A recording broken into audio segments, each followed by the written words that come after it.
injustice and the unnecessary political war waged against me, I'm still APC.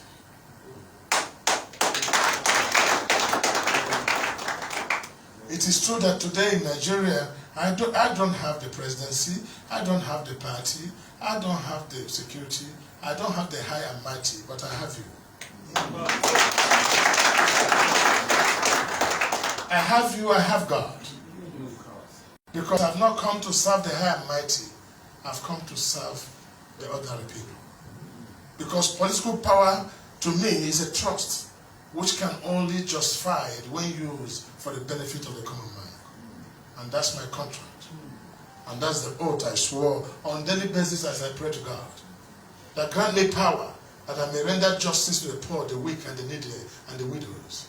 Grant me power that I may put smile on the faces of those who do not have, and send children back to school who could not afford to go to school. That is my contract. That is why I'm in this place in the first place. That's why I could sit down, listen to all of you, and urge you to forge ahead. If not for this reason, I have no reason whatsoever to come into the murky water of politics. Because to me, politics is dirty. So my external person, my physical person, my ambitious person tells me don't run for president. Because you can afford the comfort for your family, even here or anywhere abroad. But that's my physical person. But my inside spiritual person tells me you have a responsibility to deliver Nigeria and put the map of the world. You have a responsibility to cater for the downtrodden and the poor and the needy and change the narrative of this country so that our country can no longer be a laughingstock. That's the contract that I signed. So I'm not contesting for president out of ambition. I'm contesting for presidency out of vision. Vision to make it to this Nigeria. This is why I could take all the bullets and insults coming from everybody.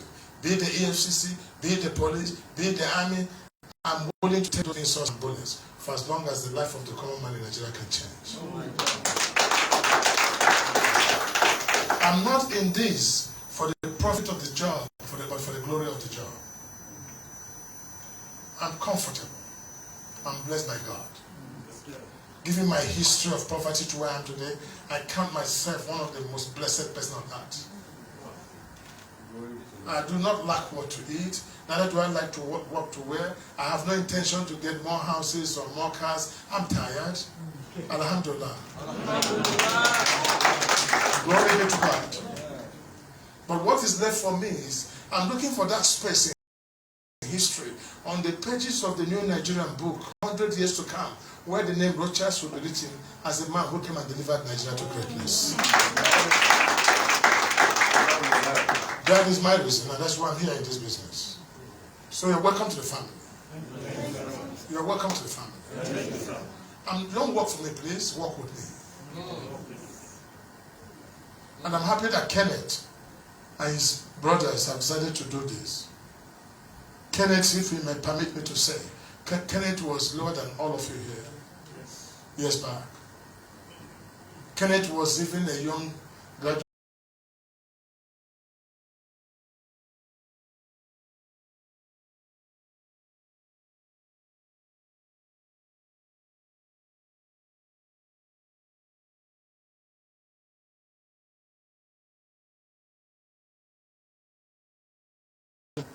But few come back to appreciate.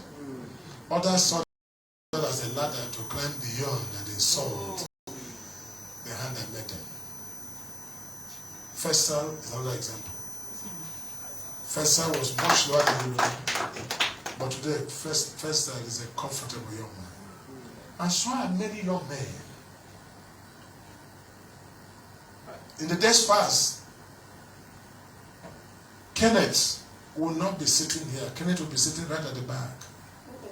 But today, it's my pleasure, Your Excellency.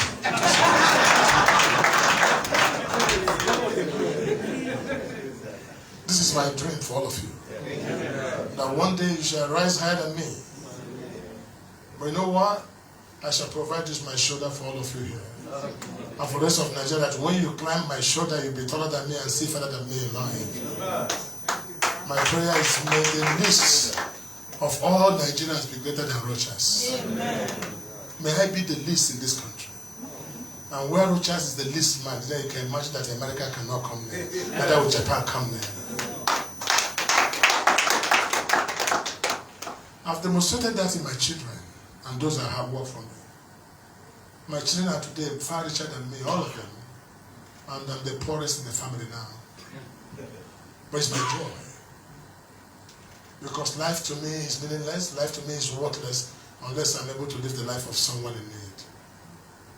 But that has created for me so much attention to the poor and the needy.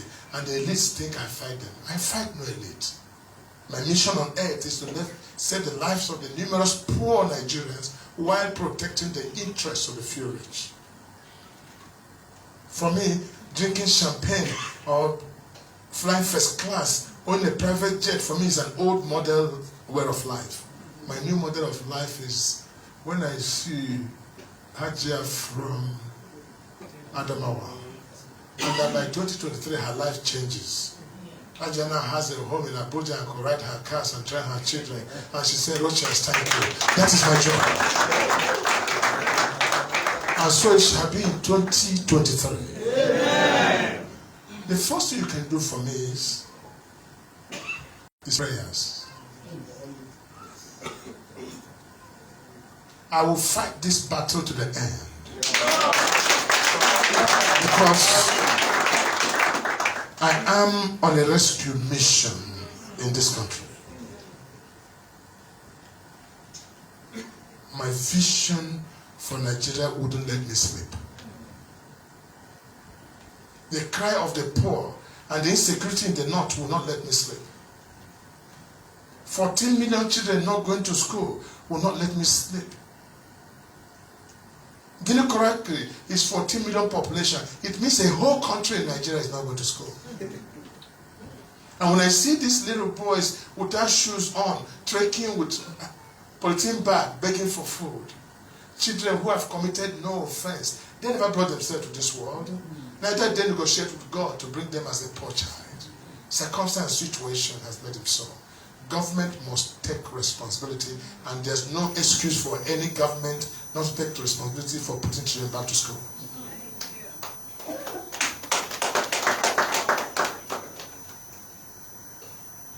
But I understand the problem. But eventually you don't know what's the problem of your country, I'll share with you. So in the course of what you're doing, you might count these problems at the tips of your fingers. We're so blessed. Let me reassure you and build up your hope again once more. This country is a blessed country, and this country remains one of the richest countries in the world. There are two things that makes a country rich. One is human resources, and the one is material resources. We have human resources in abundance, and we have material resources in abundance. And I explain to you what that means. Every human being in Nigeria, including yourself, is the gift of God. Let no parent say, this is my son anymore. Let them say, I'm their caretaker. This is what God has given me on earth to take care of. Because most parents... So why should you proud to be a father or a mother? You are simply a caretaker of a child entrusted to God into your hands. That will have a surplusage. Let nobody tell you, I own the gold in the ground, I own the oil of the land, I own the... Nobody owns nothing. Everything belongs to God. God only allows you to occupy that small space of the land. But what God has left for man to discover is the management of these material resources and human resources. So nations who have managed their own very well is called a developed nation. And those who have not understood in their medulla oblongata vision to manage this is called a poor nation. That's the problem of your country. That's why your country is going borrowing from the time of Ezekiel, Tafawa Balewa to this time. This country is in the business of borrowing, either from IMF or from Chinese or from America or from Germany. We're in the business of borrowing. And a man who is used to borrowing can never own his own assets. That's your problem. So let me give you why I want to be a president. Because some of you are going to speak will speak like me when you go. You are not my disciples. To explain to the rest of the world what Rochas is saying. Today, your country is owing 80 trillion naira. Not 80 billion. Out of this 80 trillion, 40 trillion is local debt owed to contractors and everybody in Nigeria. 40 trillion. And 40 trillion is money borrowed from abroad. Yet the total income of Nigeria every year is about 5 to 6 trillion. Now what you need to run Nigeria every year is about 15 trillion. Look at that catastrophe. You have 80 trillion you have not paid. You only get 6 trillion every year, and you need 15 trillion every year, which means every year you still have to borrow 10 trillion to be able to pay salaries and this. That is the problem. Whoever tells you, and that's what gave rise to insecurity, because there's not enough money to engage the youth, insecurity occurs. So there's correlationship between poverty and insecurity and the economy of a country. Where economy is bad, poverty will come. Where poverty comes, insecurity will come. Gradually, children who in their DNA does not have any criminal activities are becoming criminals. It will get to a time when even people who preach the word of God become criminals. That is your problem. And why is it that most of you have always said you abuse your president, abuse your governors? Let me tell you the problem. The problem is not with your governors or your president. The problem is with the vision of your governors and your leaders. What can someone do when you have only 6 trillion and you have 15 trillion problem and you are still owing 80 trillion? So managers are no longer qualified to rule Nigeria. Leaders who think outside the box should be able to create wealth to fill in the gap. That's where Rochas qualifies.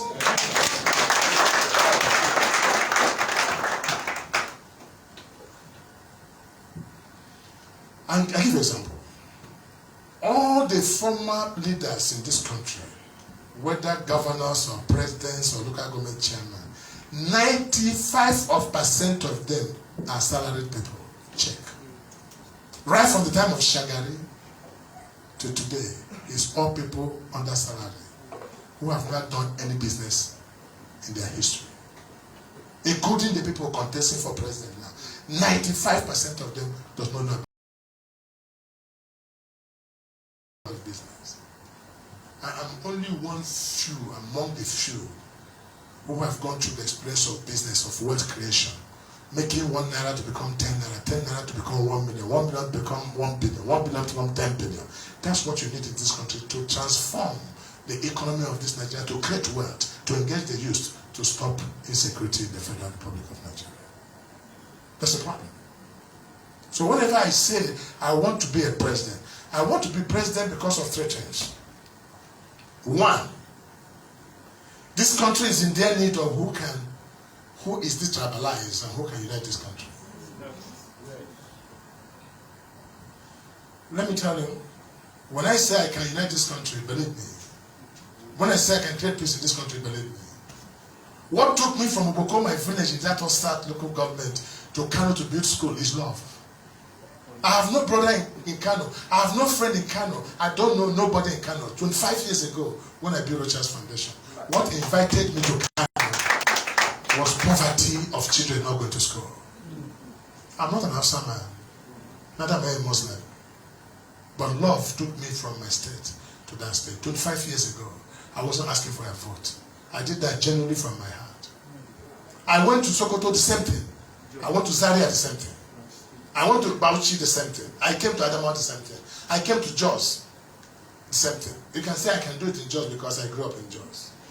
But the truth is, it was love of this country that took me. I went to Uyo, never knew somebody, never been to Uyo. The first day I went to Uyo was the day I bought the land to build a school. And I didn't get government involved. I have over 5,000 Yoruba children now who are graduates in different fields. What took me there is love. So if I tell you that under Rochas presidency, Nigeria shall be one, believe me, I'm not saying I will. I've done that already.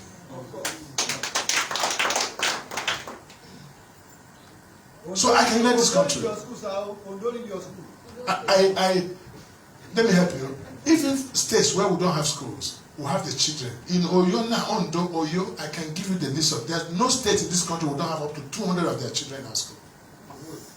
We have Ondo in Jos, we have Ondo Ogun in Sokoto, in Kano, all the schools, even in Ibadan.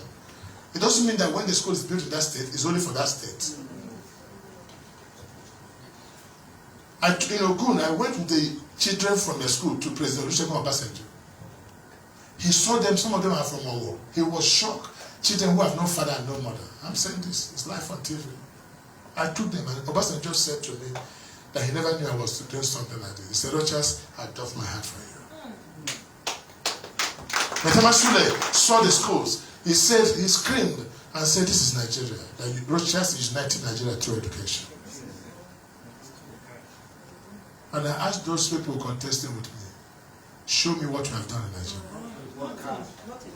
No, one person should show me. And why should they be fighting me?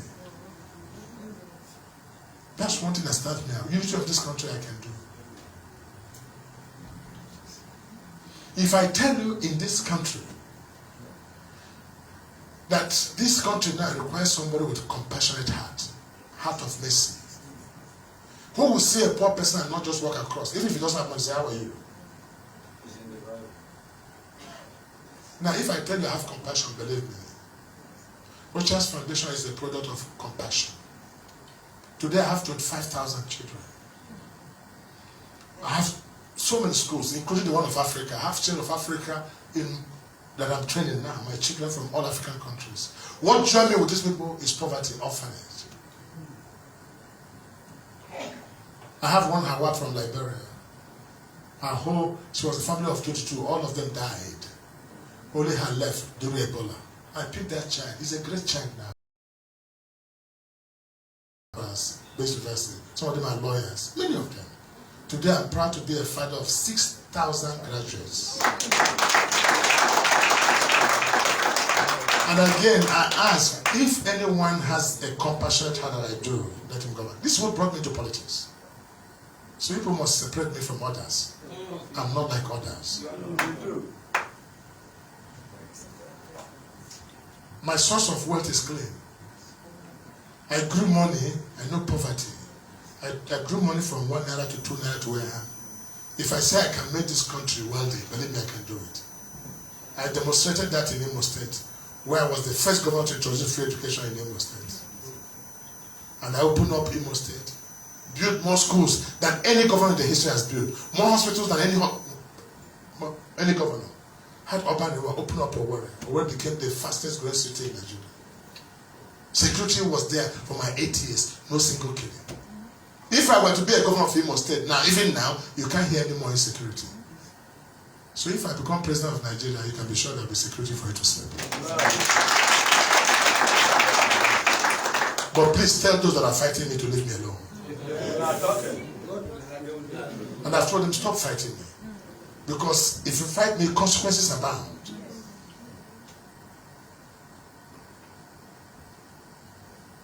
So for those of you who are doubting about my intention, I'm going to run this election till finish.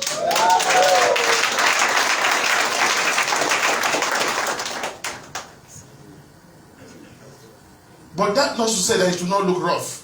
I want to appeal to those of you who are here now. Because some of you are fond of, when they hear that thing, they jump.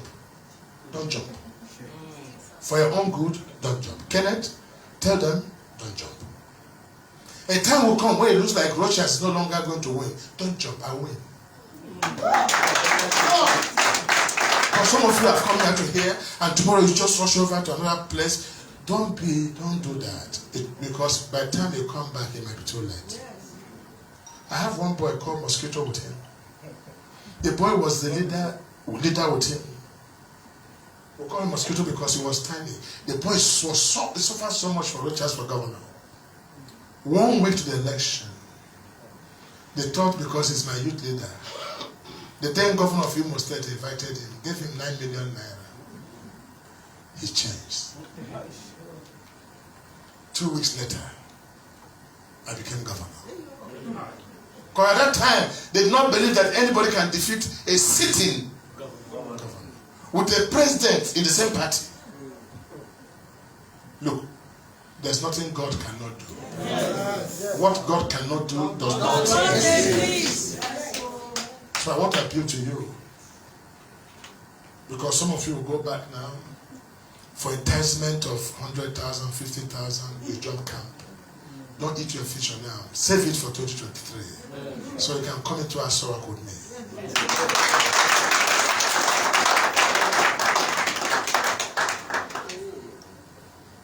That's why you see people like Fesa, they're here. They have tasted it before, they know how sweet it is.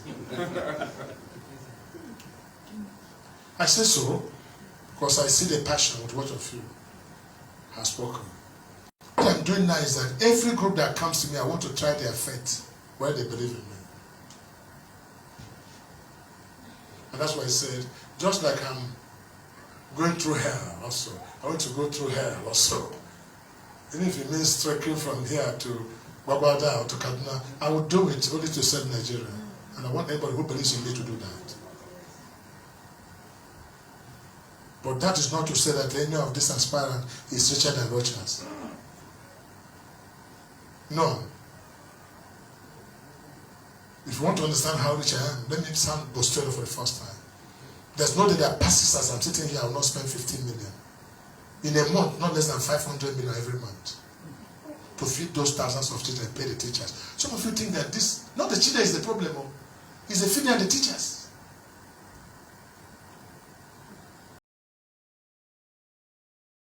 Africa, what would I take them to? So 500 million naira a month. How much is it in a year? It's not 6 billion. Okay, let me bring 6 billion to campaign. Everyone will scatter in Nigeria. So for me, wealth is not in what you have in your pocket, it's what you do with the wealth. And how many people you are uplifted. Wait in the next 10 years to come. You see, one day they'll bring me 1,000 Prado or Land Cruiser Jeeps by my children. Then they come and ride. Some even say they'll buy aircraft from me. But if I get 100 years and they don't bring the aircraft, I'll fly it in heaven. Amen. That's why I said, let me sit down and talk to you as my brothers to understand what I'm talking about. I want to congratulate you for being in this family. You can't go wrong. They will struggle with me, but they can't defeat me.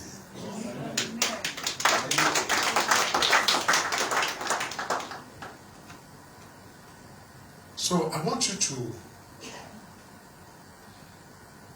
you don't have to be rich to support me. I'm not looking for billionaires. I'm looking for people like you because you're the reason why I've come.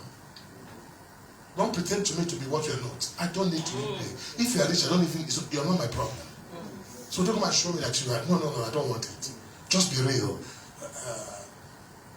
Your Excellency, what I have here left is 5 naira. Go ahead.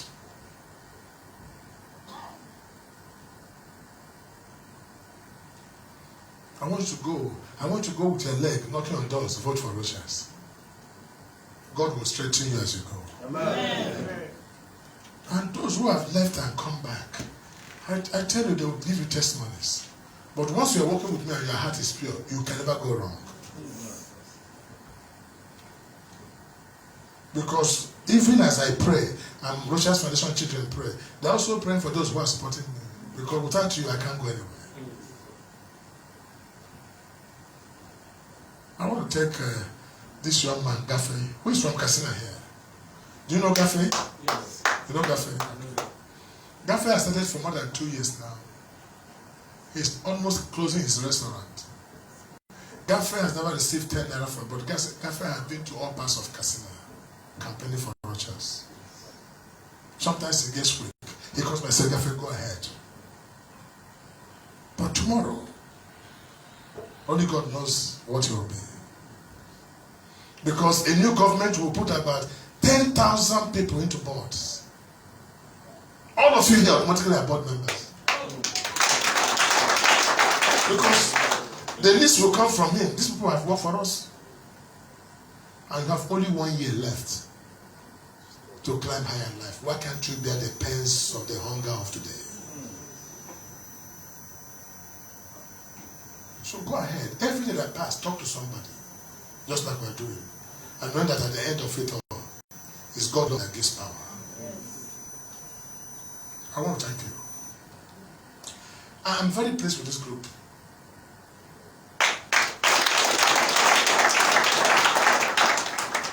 This is not a hired crowd.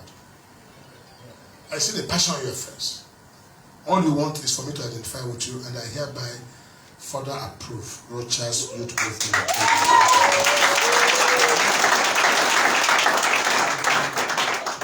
What I want you to do as you hold your convention or your workshop, I want you to start having a structure up to boot level immediately. Get your forms, send it across, and get me boot coordinators.